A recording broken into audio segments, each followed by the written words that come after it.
Obat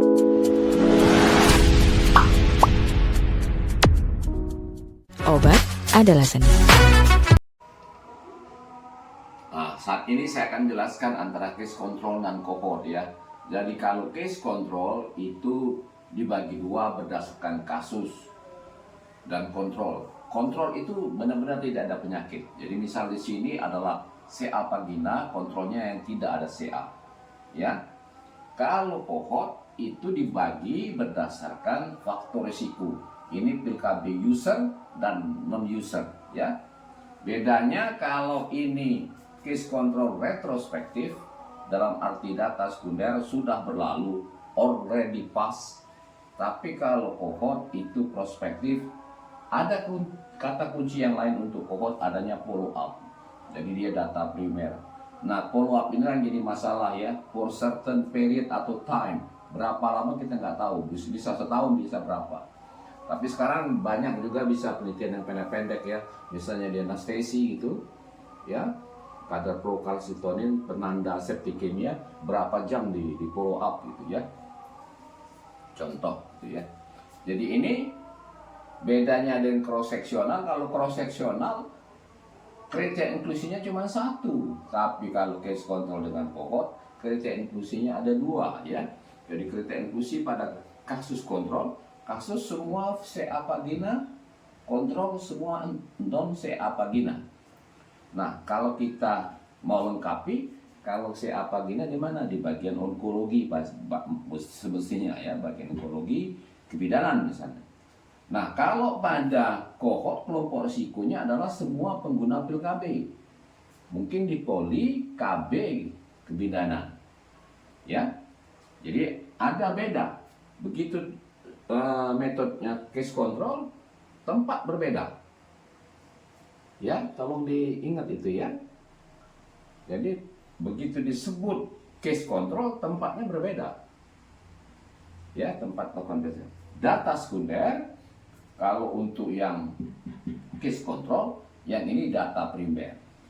Yang jadi permasalahan untuk case control kalau data primer, data sekunder adalah apakah medical record kita lengkap ya. Tapi juga bisa dipakai ini certificate death certificate ya. Nah, itu juga masalahnya lengkap atau tidak. Ya. Kalau yang ini adanya follow up ya, data primer. Kemudian untuk menyatakan hubungan case control itu dengan menghitung odds ratio. Kalau cohort dengan menghitung relative risk. Itu ya. Jadi ini saya kasih contoh ya. Bagaimana menghitungnya ya, gini ya. Sama tetap tabel 2x2. Tetapi kalau case control kita dari atas ke bawah gitu ya. Find first, istilahnya select ya. First select case ya. Ya, then measure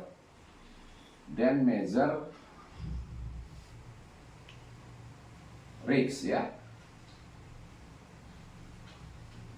Ini ke sini ya. Jadi adalah AD per BC, itu odds ratio gitu ya. Itu bedanya ya. Jadi first select cases and control, then measure risk factor. Nah, kalau cohort first select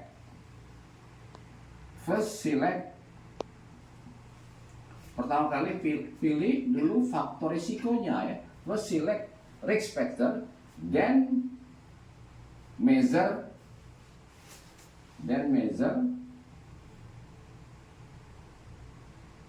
outcome ya. Nah, yang measure outcome inilah yang kadang-kadang perlu waktu yang cukup lama ya. Makanya cohort kadang-kadang disebut juga longitudinal study ya, longitudinal study ya.